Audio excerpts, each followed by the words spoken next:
हज़रत अब्दुल्ला इब्न सलाम रदी अल्लाह ताला अन्हु यहूदियों के बहुत बड़े आलिम थे। कलमा पढ़ने से पहले बहुत बड़े आलिम थे यहूद के। नबी पाक सल्लल्लाहु अलैहि वसल्लम जब मदीना तय्यबा तशरीफ लाए तो ये फरमाते हैं कि मैं अपने शागिर्दों को लेके तो हुजूर से मुनाजरा करने गया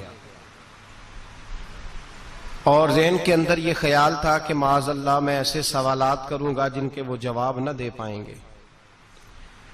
अपने शागिर्दों को भी मैंने यही बातें बताई। मैंने कहा देखना भला, मैं दो बातें करूंगा तो माज़अल्लाह हर चीज वाज़े हो जाएगी।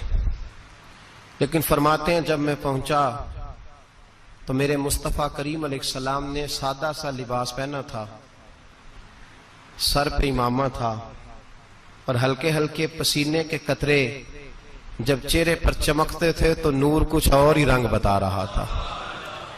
आप फरमाते हैं हुजूर के चेहरे पर जो मासूमियत थी वो अंदर की सदाकत का पता दे रही थी और नबी पाक सल्लल्लाहु अलैहि वसल्लम के लफ्जों में कोई बनावट नहीं थी। कुछ जुमले बनावटी होते हैं, तराश के इंसान बोलता है, कुछ जुमले उसके दिल की तर्जुमानी कर रहे होते हैं, उसके जज्बात की अक्कासी कर रहे होते हैं। अब्दुल्ला इब्न सलाम कहते हैं कि नबी पाक सल्लल्लाहु ताला अलैहि वसल्लम के जुमलों में सदाकत थी, रानाई थी, पाकीज़गी थी, हुस्न था।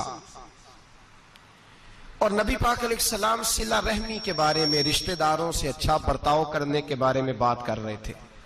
फरमाते हैं चंद जुमले सुने मैंने मुस्तफ़ा करीम के और जब हुजूर को देखा तो बस मैं नबी पाक में खो ही गया हुजूर में। सर से लेकर पांव तक तनवीर ही तनवीर है, जैसे मुंह से बोलती कुरान की तफसीर है और सोचती तो होगी दुनिया मुस्तफ़ा को देखकर भला वो मुसव्वर कैसा होगा जिसकी ये तस्वीर है।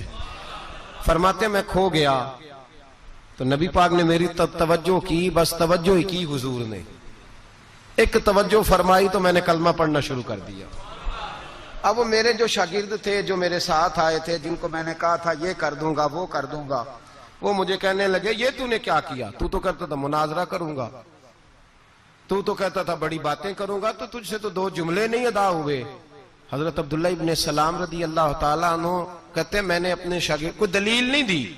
जरा बात को याद रखिए, चेहरे बड़ा कुछ बताया करते। फरमाते मैंने कोई उनको लंबा चौड़ा वाज नहीं किया। मैंने उनसे ये कहा ओ मेरे साथ आने वाले मेरे शागिर्दों, तुम कहते हो कलमा क्यों पढ़ा? तुमने मुस्तफा का चेहरा नहीं देखा? मुझे बताओ ऐसे चेहरे झूठों के होते हैं? जो झूठा होता है उसका इस तरह का चेहरा होता है। पर मैं इनका चेहरा बता रहा है कि अल्लाह ने इन्हें सच्चा रसूल बना के भेजा है। इसका मतलब है झूठे सच्चे के आदमी के चेहरे में भी फर्क है। उसके चेहरा भी बताता है कि इसके अंदर कबाहत है या सदाकत है, इसमें खयानत है या अमानत है। चेहरे भी बड़ा कुछ बता देते हैं। तो भाई याद रखें, हजरत अब्दुल्ला इब्न सलाम ने कलमा पढ़ लिया। अब जब मुसलमान हो गए ना तो चूंकि एक जमाना यहूदी रहे थे, एक दौर पूरा गुजरा था, यहूदी रहे थे। खास तवज्जो करनी है आपने मेरी बात पे। अब जब कलमा पढ़ लिया तो यहूदी तो रहे थे, वक्त तो बीता था यहूदियों के साथ।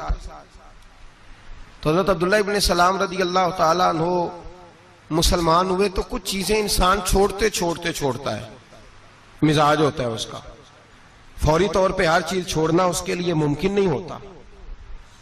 बहुत समझदार आदमी तंग आके मजबूर होके जेवर बेच के भी सऊदी अरब जाता है ना, 4 बच्चों का बाप, तो वो भी रोता है जाके, कहता है यार दिल नहीं लगता। आहिस्ता आहिस्ता इंसान किसी जगह पे जाके अपने आप को तरतीब दे पाता है, इतना आसान नहीं होता। अब जब एक मजहब छोड़ के नए मजहब में आए थे, जाग रहे हैं आप हजरात, गौर करें बात पे, नया मजहब छोड़ के आए थे तो उसके असरात थे। यहूदियों के यहां ऊंटनी का दूध पीना नाजायज है, ऊंट का गोश्त खाना नाजायज है, जायज नहीं।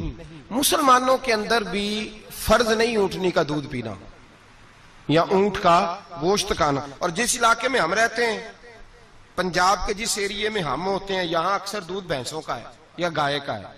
ऊंटनी का दूध ज्यादा दस्तयाब नहीं होता। हो सकता है बहुत सारे लोग ऐसे हो जिंदगी भर ना पिया हो, और ऊंट का गोश्त भी ज्यादा नहीं मिलता, ईद पे ही नजर आते हैं ऊंट वगैरह। हजरत अब्दुल्ला इब्न सलाम के साथ कुछ और लोग भी मुसलमान हुए, तो वो कहते हैं हमारा जहन ये बन गया कि यार यहूदियों के अंदर ऊंट का गोश्त खाना, ऊंटनी का दूध पीना जायज नहीं, मुसलमानों में फर्ज नहीं। पी लो तब भी ठीक है, ना पियो तो कोई फर्ज तो नहीं ना कि हफ्ते में जरूर एक दफा ऊंटनी का दूध पीना है या ऊंट का गोश्त खाना है, फर्ज थोड़ी है। उनके यहां जायज नहीं, इनके यहां फर्ज नहीं। तो क्यों ना ऐसा करें कि हम ये काम ना करें, हम ना ऊंटनी का दूध पिएंगे ना ऊंट का। समझ आ रही है बात की? ये पहलू जरा नाजुक है, तो मेरा दिल करता है आप जरा ज्यादा समझें, ज्यादा गौर करें। भाई कोई इतनी मुश्किल बात हम भी नहीं खाते पीते। फरमाते हैं जब हमने ये सोच लिया और हम आए हुजूर की बारगाह में, अल्लाह पाक ने कुरान मजीद नाजिल फरमाया और फरमाया ना भाई, या अय्युहल्लज़ीना आमनू उदखुलू फिस्सिल्म काफ़ा, ए ईमान वालो दीन में पूरे पूरे दाखिल हो जाओ, इस्लाम में। अब तुम सोच भी नहीं सकते कि तुम किसी और मजहब पर थोड़ा सा भी अमल करोगे, तुम्हें सोचने की भी इजाजत, वो खैर हम तो मौज वाले, हम तो कर रहे हैं, सोचना तो दूर कर रहे हैं, और फिर भी बड़े साफ सुथरे हैं। जब बोलते हैं तो कहते हैं नहीं नहीं मेरे से भी कुछ आना हो सकता है। ये कैसे हो गया?